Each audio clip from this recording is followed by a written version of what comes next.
Okay, तो मेरा नाम है अमित खट्टर और हम करने वाले हैं मास्टर कैन 2022 के अंदर एक ये छोटी सी ड्राइंग बनाएंगे। पहले 2D में बनाएंगे, फिर इसको 3D में कन्वर्ट करेंगे। फिर हम देखेंगे कि अगर मुझे प्रोग्रामिंग के थ्रू ये बनाना हो तो कैसे बनेगा। और इसमें हमारे पास 3 पॉकेट हैं, तो एक को हम एरिया मिल से चला के देखेंगे, एक को हम डायनेमिक मिलिंग से चला के देखेंगे और एक को हम पॉकेट मिलिंग से चला के देखेंगे और देखेंगे कि तीनों में डिफरेंस क्या आता है। ठीक है, तो हमारे को एक 95/90 का एक रेक्टेंगल दिया है। ये 95 है, ये 90 है। हम वायर फ्रेम में जाएंगे, एक रेक्टेंगल बनाएंगे।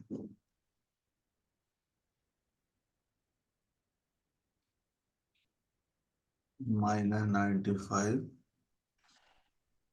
और ये 90।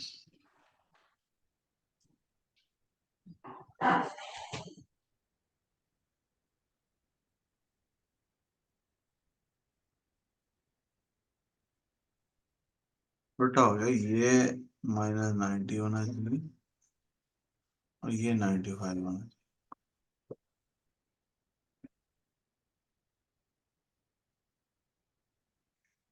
हाइट 95, ठीक है। तो हम्म। इसको ओके कर देंगे तो ये हमारा रेक्टेंगल बना। हम्म। अब देखो, सारा इकट्ठा बनाने की बजाय मैं ऐसे भी कर सकता हूँ अच्छा। कि मैं इसको एक्सट्रूड कर लूँ।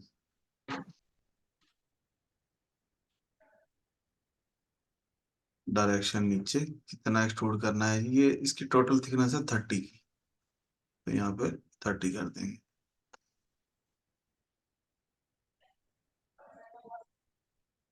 ओके, ठीक है। उसके बाद हमारे को दे रखा है एक रेक्टेंगल और है, ये 10 का गैप है, ये भी 10 है, ये 10 बाय 10 का ऑफसेट कर देते हैं। वायर फ्रेम, यहाँ पे ऑफसेट चेन, चेन सेलेक्ट की, ओके। अंदर वाली साइड 10, ठीक है। कॉपी ऑन है, राइट क्लिक करके क्लियर कलर कर दो। और ये है 5 mm की डेप्थ, ये रेक्टेंगल दिया है। तो हम सॉलिड में जाएंगे, एक्सट्रूड करेंगे, कट बॉडी करेंगे और यहाँ पे कर देंगे 5, ठीक है। उसके बाद ऑल वायर फ्रेम एंटिटीज को हम ब्लैंक कर देते हैं, ठीक है। अब मेरे को चाहिए, देखो सेंटर में एक, यहाँ से 42 इधर से हम्म। और 45 इधर से। हम्म। तो हम वायर फ्रेम में जाके एक रेक्टेंगल ही बना लेते हैं, चलो।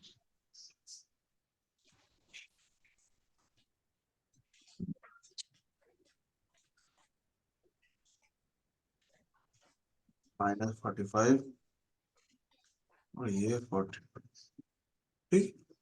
ये सिर्फ हमने बनाया ताकि हमारे को सेंटर पॉइंट आ जाए, ठीक है। अब इस सेंटर पॉइंट पे हमारे को क्या दिखा है, यहाँ पे हमारे को एक 7 का रेडियस दिख रहा है यहाँ पे। हम्म। तो एक वायर फ्रेम में सर्कल बना लेते हैं 7 रेडियस का।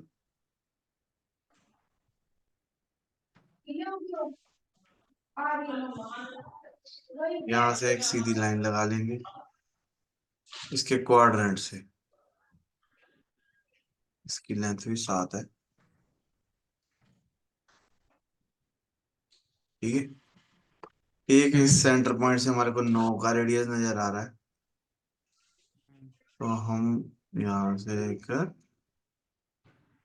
9 का रेडियस बना देंगे। हम्म। और हमारे को क्या नजर आ रहा है,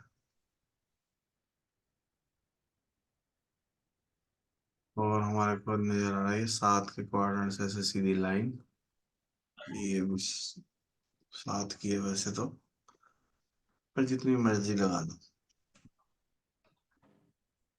ठीक। ये नहीं चाहिए हमें, तो इसको हम डिवाइड कर सकते हैं। ये 9 वाला सर्कल बनाया, ये वाला 9 वाला, हम्म, ठीक है, 7, ये हमारे को 7 नजर आ रहा है। अब ये 3.5 डिस्टेंस से 19 का सर्कल नजर आ रहा है। ऑफसेट करेंगे 3.5।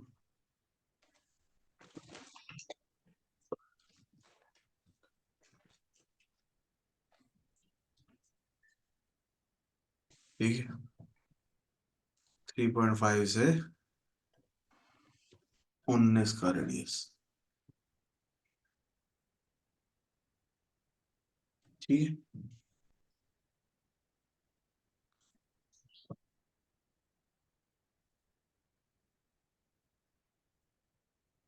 19 का रेडियस हो गया। अब यहाँ पे ये देखो, ये 5 का बनाना है हमारे को, 1.5 का गैप इधर से। तो हम क्या करेंगे, वायर फ्रेम में जाओ, ऑफसेट 1.5, ये वाली लाइन को।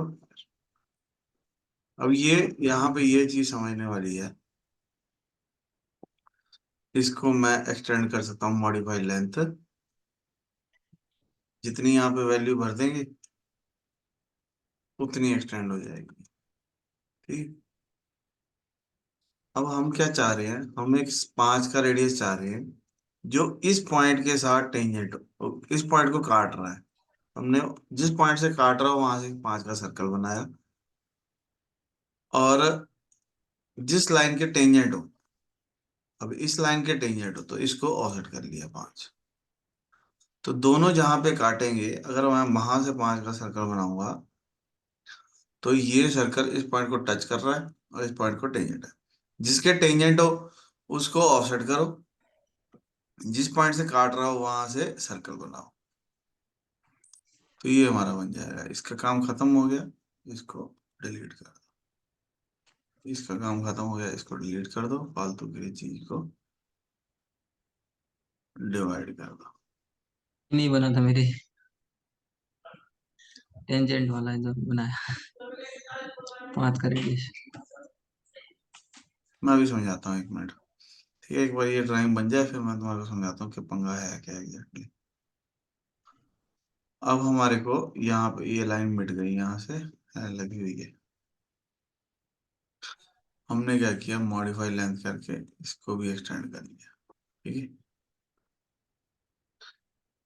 अब यहाँ पे हमारे को एक 7 के डिस्टेंस पे एक 30 डिग्री का सर्कल है, ये 2.5 का सर्कल है। तो यहाँ पे आर्क टेंजेंट करके 2.5, और यहाँ पे 2 एंटिटीज, दो चीजों को सिलेक्ट करेंगे तो आर्क लग जाएगी।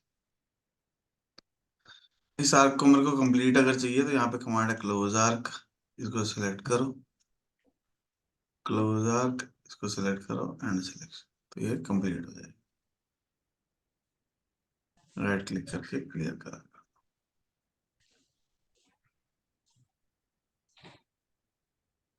अब हमारे को एक और चीज क्या नजर आ रही है, ये 30 डिग्री पे लाइन नजर आ रही है। हम्म, तो हम क्या करेंगे, एक लाइन लगानी है टेंजेंट से ऐसे। ठीक है, अब 30 डिग्री है। ठीक है, 30 डिग्री कहाँ से दिया हुआ है, ये देखो मैं तुम्हारे एक चीज दिखाता हूँ।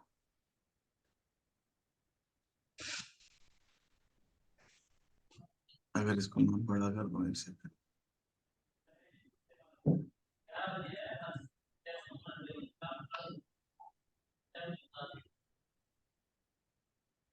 ये मेरा स्टार्टिंग पॉइंट है। हम्म, ठीक है, ये मेरी लाइन है, और 30 डिग्री क्या दे रखा है।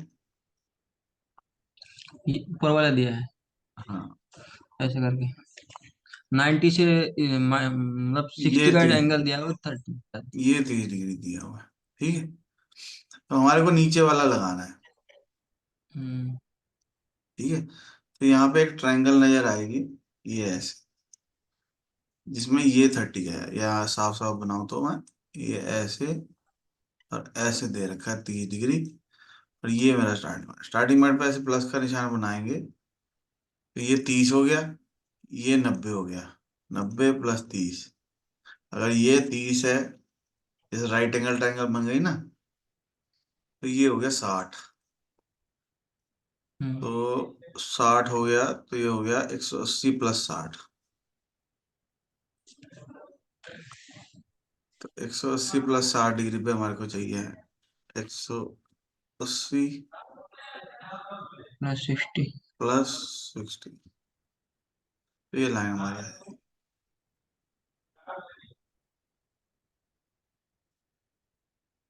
छोटे होते पढ़ते थे, या इसको अभी रुक जाते हैं। छोटे होते क्या पढ़ते थे कि जो राइट एंगल ट्रायंगल होती है,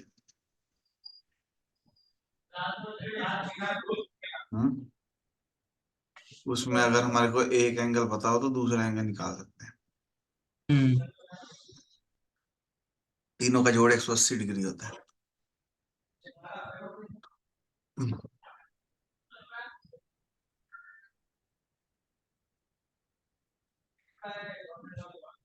मतलब हमारे पास एक राइट एंगल ट्रायंगल है ऐसे। हम्म। अगर हमारे को ये पता है 90 है, 90। ये ये ए है, AB। ये बी है, ठीक है, तो हम्म। ए प्लस बी इक्वल टू 90। यानी कि अगर एक 10 डिग्री का है तो दूसरा 80 डिग्री का है, एक 40 का है तो दूसरा 50 का है।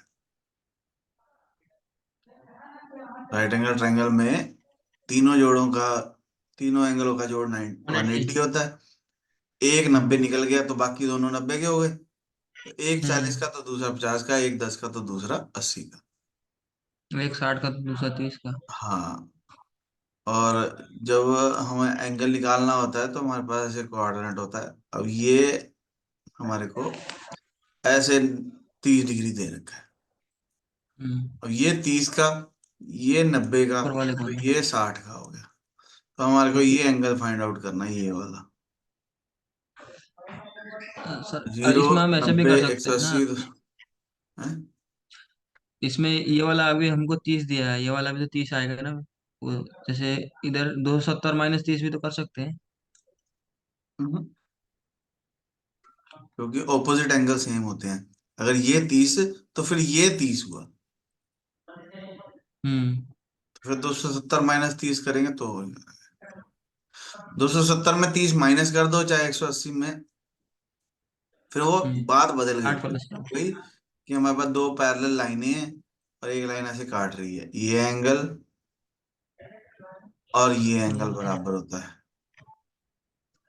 तो फिर ये वाली बात होगी, ये वाली चीज ये हो गई, ये वाली चीज ये हो गई।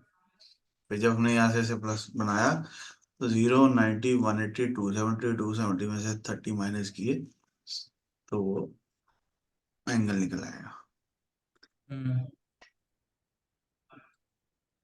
ये समझे बात।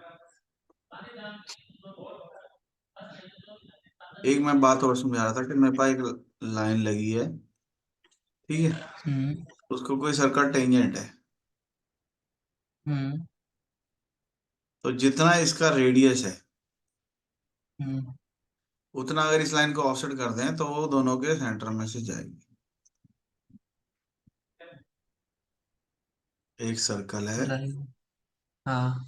जिसको एक लाइन टच कर रही है, हम्म। ठीक है, और जितना इसका हम्म। रेडियस है उतना अगर मैं इस लाइन को ऑफसेट कर दूं तो ये उसके सेंटर में से जाएगी। जाएगी। अब चाहे ये लाइन की जगह आर्क होती,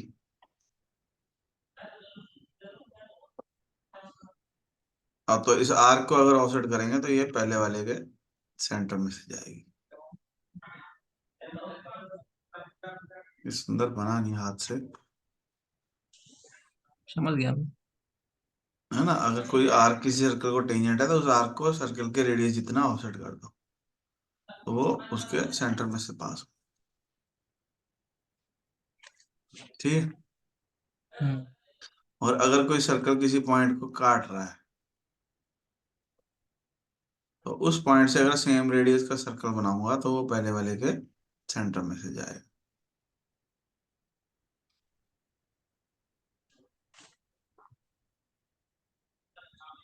एक सर्कल बनाया, मान लो यहाँ पे हम्म 10 का। ठीक है, तो जहां पे हम्म। अगर मैं यहाँ से एक 10 का रेडियस बना दूं तो वो पहले वाले के सेंटर में से जाता है। सेंटर से होके जाएगी। ठीक है, तो यही लॉजिक है।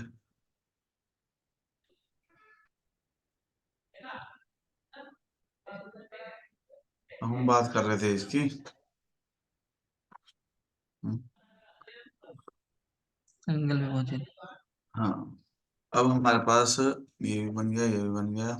ये 2 का रेडियस दिया हुआ है, तो फिलेट लगा देंगे 2 रेडियस इन दोनों में।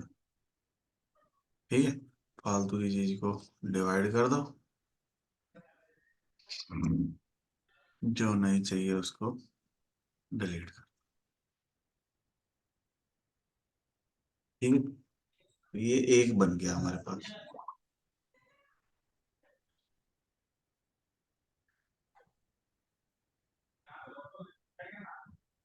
ठीक है, इसका काम खत्म, इसका काम खत्म, इसको डिलीट।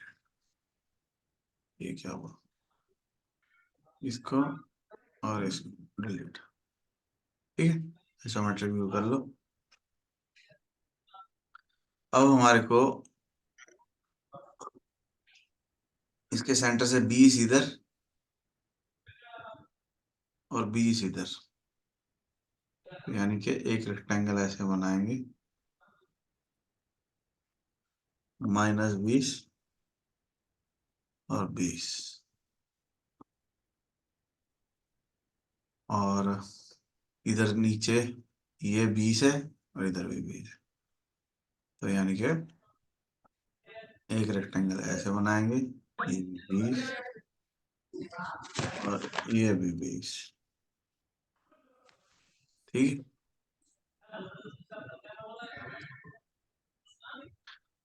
फिर हम क्या करेंगे, यहाँ पे ट्रांसफॉर्म की कमांड है, ट्रांसलेट करेंगे। ठीक है, किसको ट्रांसलेट करना है, इसको।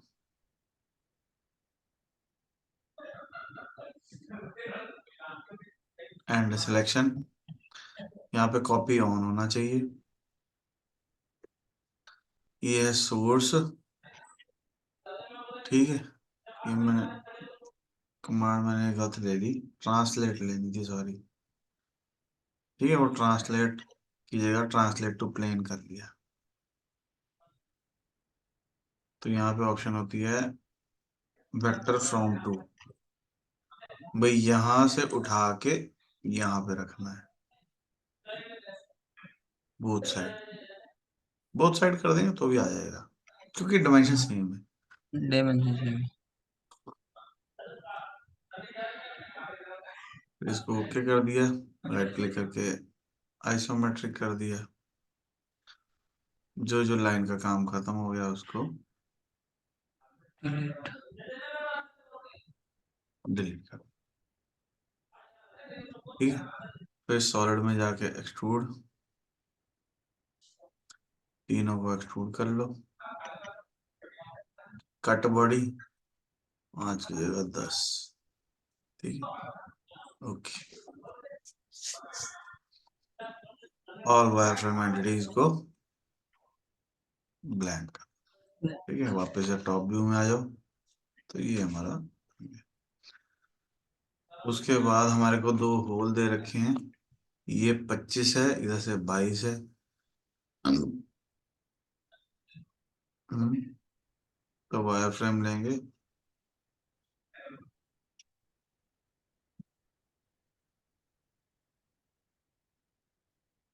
अब वो सर्कल जो है वो नीचे रह गया।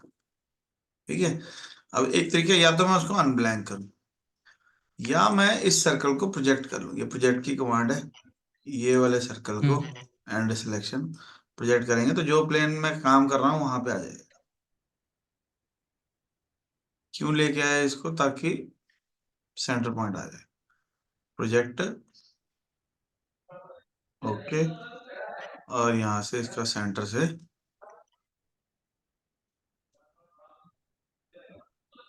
रेक्टेंगल कितने का है, इधर से 22 और ये 25, 25 माइनस 22, उल्टा हो गया ना, -25, -25 और -22, देख रहे हो। दोनों माइनस।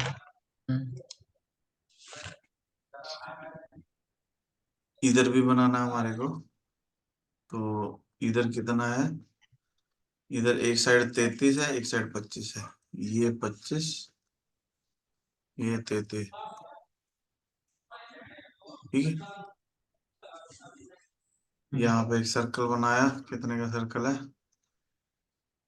10 का डायमीटर,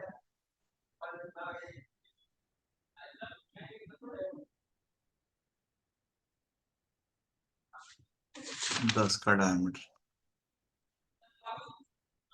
ठीक है। सॉलिड में जाओ, एक्सट्रूड करो, ब्लाइंड की जगह थ्रू ऑल कर दो, यहाँ पे थ्रू ऑल कर देंगे तो वो आर पार हो जाएगा।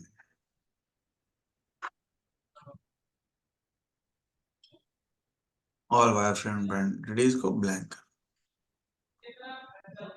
ठीक है। हम्म। तो इतना काम हमारा हो गया। ओरिजिन का ध्यान रखना है, एक्स वाई जेड का ध्यान रखना है, ड्राइंग में देखो यहाँ पे ओरिजिन दिया था तो हमने भी वहीं दिया, ठीक है। अब उसके बाद हमारे पास टूल पाथ कई हैं। हम्म, जैसे मैं एरिया कर सकता हूँ, पॉकेट कर सकता हूँ, डायनेमिक कर सकता हूँ, तीनों में से कोई भी लगा सकता हूँ ऊपर वाली पॉकेट काटने के लिए। तो हम्म। मान लो हमने इसको बोला कि हमारे को ये डायनेमिक मिलिंग करनी है। मशीन रीजन कौन सा, मशीन रीजन मैंने कहा जी ये, पर व्यू करेंगे तो ये वाला रीजन, ठीक है। स्टे इनसाइड करना है, फ्रॉम आउटसाइड नहीं करना, स्टे इनसाइड करना है ताकि वो उसके अंदर अंदर कटिंग करे। फ्रॉम आउटसाइड कर देंगे तो वो बाहर से कटिंग करने लग जाएगा, नहीं, हमारे को स्टे इनसाइड करना है। टूल चाहिए, टूल हमने कहा जी 10 mm का, बड़ा भी कर सकते हैं, पर जितना भी करेंगे उसमें हमारे को री रफिंग करनी पड़ेगी क्योंकि यहाँ पे शार्प एज है, शार्प एज मिलिंग में नहीं बनाया जा सकता। तो हमने कहा जी राउंड नहीं फ्लैट होता। एंड मिल 10 mm का चाहिए हमारे को। और लिंकिंग पैरामीटर में डेप्थ बतानी है हमारे को, हमने कहा जी -5, 0 से -5 तक चलना है, ठीक है। ये सारे एब्सोल्यूट होने चाहिए।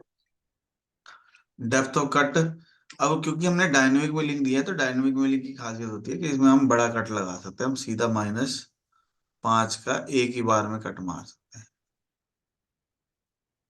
5 ठीक, -5 तक जाना है, डेप्थ ऑफ कट एक ही है, -5 है, तो एक ही बार में वो अंदर घुस जाएगा।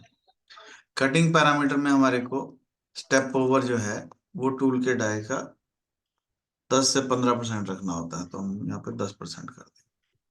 स्टॉक कितना छोड़ना है, मैंने कहा जी स्टॉक नहीं छोड़ना, 0 कर दिया, ठीक है। एंट्री मोशन मैंने कहा जी हेलिकल चाहिए, बस ओके कर देंगे, तो हमारे पास एक टूल पाथ जनरेट हो जाएगा डायनेमिकली, ठीक है। वेरीफाई करके दिखाता हूँ, पहले वेरीफाई करने से पहले स्टॉक जरूर दे देना, स्टॉक सेटअप में जाओ और एंटिटी करो, ओके, वेरीफाई करेंगे।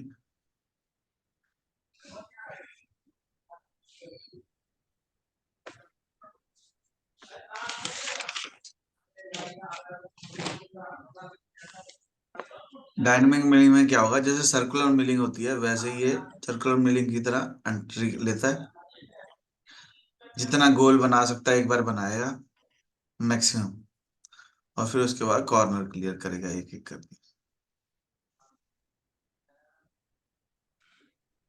एक एक डेप्थ में काट लेगा 5 में, एक हाँ, बार में। डायनेमिक मिलिंग चलाते ही इसलिए इसमें हमने क्या करना होता है, इसमें हमने जो टूल पाथ है,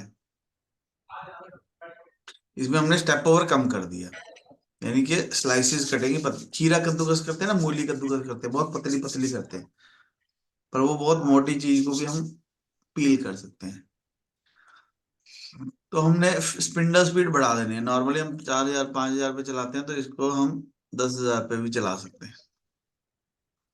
फीड रेट नॉर्मली हम 1,000 1,200 रखते हैं, तो इसको 3,000 पे भी चला सकते हैं।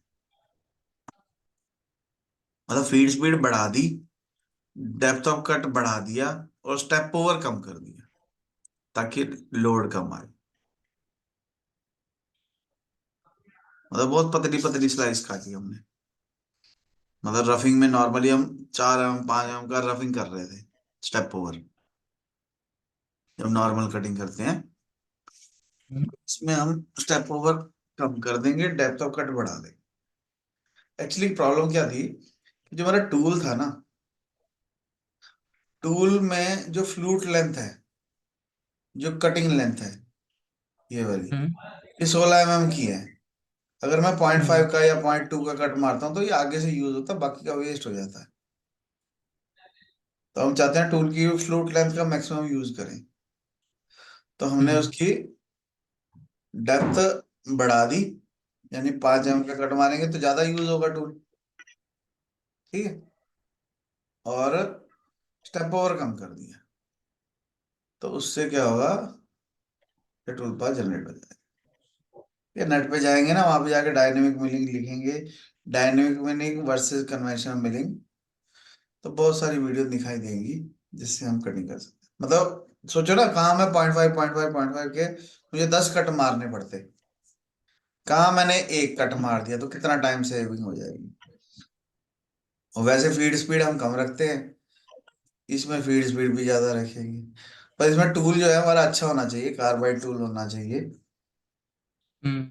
ठीक है, ताकि हम मटेरियल को अच्छे से काट सके। और बेसिकली रफिंग के लिए यूज होगा ये, मोटा मोटा, ठीक है। तो ये हमने डायनेमिक मिलिंग से रफिंग कर दी। उसके बाद यहाँ पे हमारे पास पॉकेट मिलिंग है।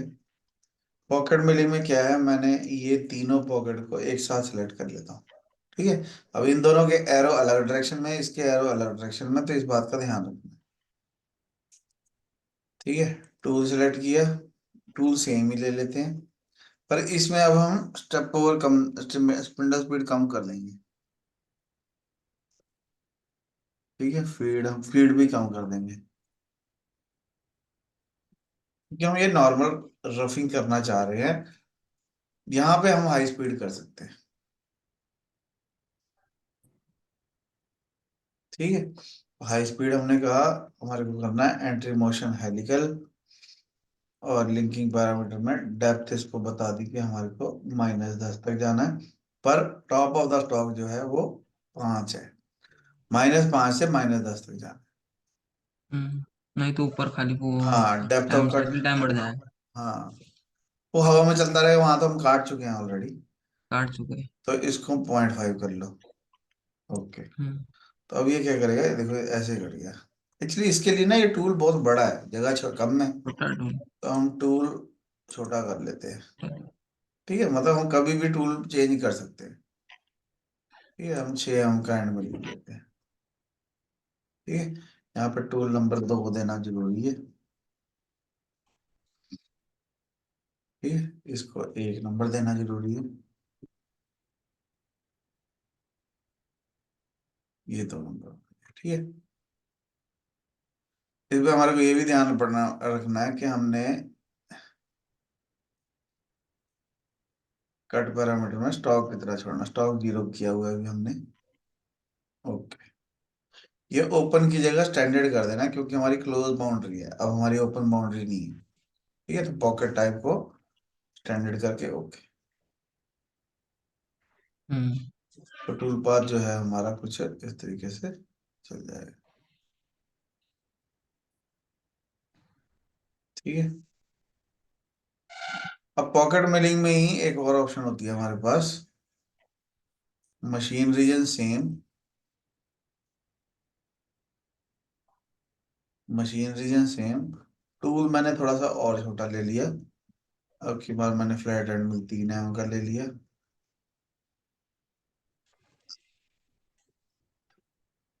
ठीक है, 3 mm का टूल ले लिया। अभी मेरे को रफिंग नहीं करनी। अभी मेरे को रेस्ट रेस्ट मशीनिंग करनी है, रेस्ट मशीनिंग, री मशीनिंग। री री, मशीनिंग। हाँ, री मशीनिंग द प्रीवियस ऑपरेशन। हम्म। ठीक है, और मशीन कंप्लीट फिनिशिंग प्रोसेस, इसको रहने दो। रफिंग करनी है। ठीक है, पैरेलल स्पाइरल कर लो चाहे हाई स्पीड कर लो, एक ही बात है, कोई फर्क नहीं है। ठीक है, बस टूल छोटा कर रहे हैं हम। यहाँ पे स्टेप ओवर देना है, टूल के डाई का 30% कर देते हैं। ठीक है, स्टेप ओवर डिस्टेंस को 0.2 कर देते हैं। ठीक है, 0.2 चाहिए। ओके, तो ये वहीं वहीं जाएगा जहां जहां पहले वाला नहीं गया था। अच्छा सॉरी, एक चीज और, डेप्थ भी ठीक करनी पड़ेगी कि मुझे -10 तक जाना है। Top of the stock -5। ठीक है, तो जहां जहां पहले वाला नहीं गया ये वहां वहां जाएगा। ठीक है, टूल पाथ पे क्लिक करो, तीनों को चला के वेरीफाई करेंगे।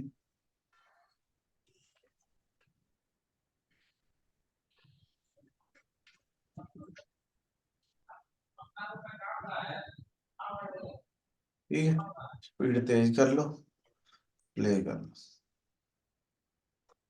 वेरीफाई में अगर कलर लूप ऑन कर देंगे तो तीनों टूल पाथ अलग अलग कलर में दिखाई देंगे। ठीक है, तो ये वही वही गया जहां जहां पहले वाला नहीं गया था। उसके बाद अगर चाहो तो सिर्फ समझने के लिए सारे टूल पाथ हाइड कर दो, वायर फ्रेम में जाओ टूल पाथ में, और यहाँ पे कंटूर चला सकते हैं।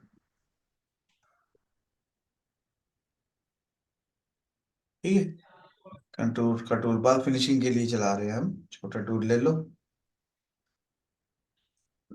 डेप्थ यहाँ तक, टॉप ऑफ द स्टॉक यहाँ तक। ठीक है, डेप्थ ऑफ कट 1 mm का, टॉप 0। ठीक है, तो ये तीनों में, अच्छा ये एक में चला, तो ज्योमेट्री में जाके इसको, अंदर को। हाँ ठीक है। रिवर्स। ठीक है, इसको अंदर, और इसको भी रिवर्स, छोटा एरो अंदर होना चाहिए। ठीक है, जनरेट करेंगे तो ये फिनिशिंग का कट लग जाएगा। ठीक है, ड्रिलिंग का टूल पाथ हम बाद में करेंगे, बस मैं तुम्हारे को बना के दिखा देता हूँ क्योंकि मीटिंग खत्म होने वाली है। तो दोनों होल सेलेक्ट करो। ओके, ठीक है, ड्रिलिंग करना चाहते हैं हम, टूल चाहिए हमारे को, तो एक हम फिल्टर कर लेंगे। ड्रिल कितने का जी, 4 mm, 10 mm का, सॉरी।